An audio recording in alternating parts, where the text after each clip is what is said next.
What's up guys? Ako si Pau, Marinang Bicolano. At ito na nga yung pinakahihintay ko guys, sasampa na ako ng barko. My first international contract. Around 4 AM na nga ito guys kasi hahatid ako ni Tita Malu. Kasama ko nga pala dito si Echo at si Kuya Mike. Dahil 9 AM yung flight ko pero dapat maagang makapunta doon 3 hours before your flight. Kasi magche-check pa ng mga documents at ng mga baggages. Habang papalapit sa airport ay may kaunting kaba akong nararamdaman. Pero at the same time, masaya kasi makakasampa na ulit ng barko at international pa. Thank you kay Lord dahil mararating ko na yung mga nakikita ko sa picture noon at sa mga videos. Thank you din kay Tito Ogie at kay Tita Malu na very supportive sa pagtulong sa akin para makasampa ako. At syempre sa family ko sa Bicol. Yan pala mga kasama ko guys, si Euler, si OS1 at si Peter. After ma-check ng mga documents at mga baggage namin, andito na kami at naghihintay na lang para sa aming boarding.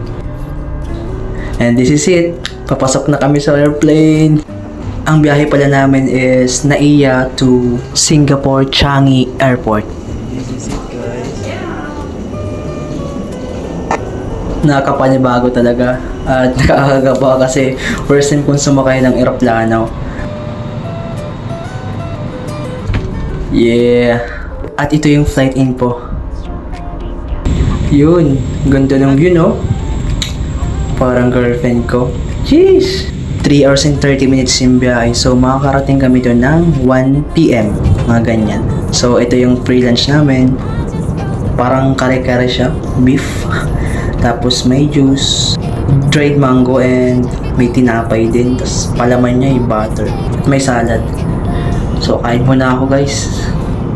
Ganito talaga kasarap magbarko. Libre lahat. Siyempre saan ka pa? Libre na kaya lamon. Pero kapalit naman ito kapag nasa barko na. Mag-isa ka na lang. Ang lungkot. Oy. Yan, tapos na pala ako kumain.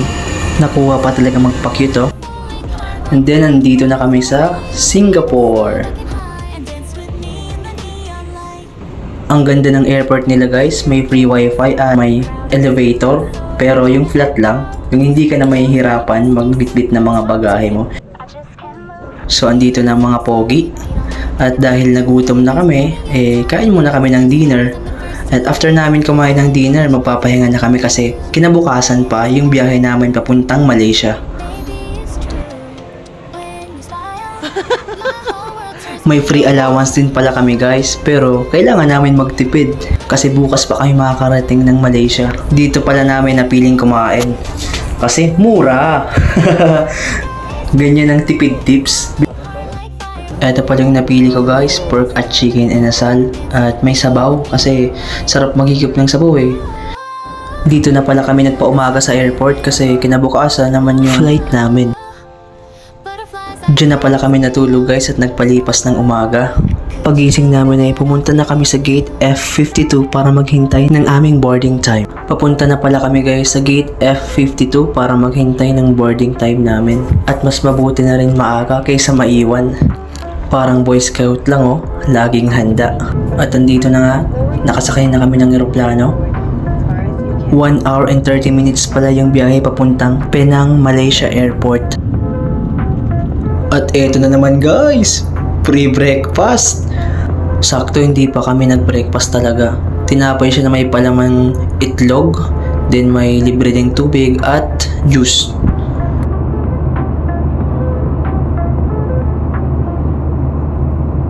Andito na nga kami sa Penang Airport. Tignan nyo to guys, yung bidet dito.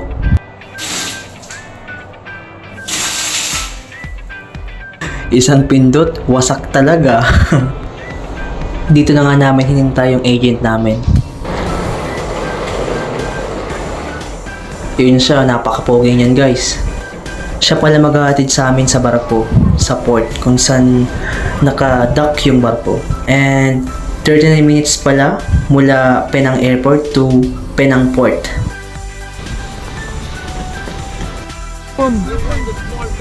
Diba guys, ang pogi? At bago pala kami pumunta ng port, kailangan muna namin pumunta ng immigration. And next, papunta na kami ng port. Yan pala yung sasampahan ko guys, bulk carrier siya.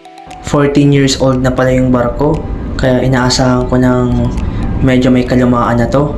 At marami sigurong may maintenance dito. At sure akong marami nang naghihintay na gawain sa amin doon. Bale, 4 pala kaming Filipino ratings at yung iba mga Sri Lankan.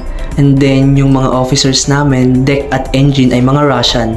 Kumbaga mixed crew kami dito sa barko. At andito na nga kami sa port guys. Around 2:30 na pala kami ng hapon nakarating. Ang laki niya guys at ang haba.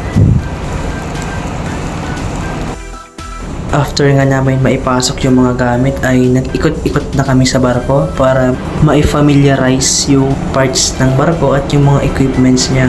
Nagtanong-tanong na rin ako sa papalitan naming OS about sa duties at responsibilities ko. Nakakapanibago pero makaka-adjust rin ako. Siguro mga 2 weeks or 1 month. 8 months pala yung kontrata ko dito. Pwedeng plus 1 month or minus 1 month. Salamat guys sa panonood ninyo at hanggang dito na lang. Salamat!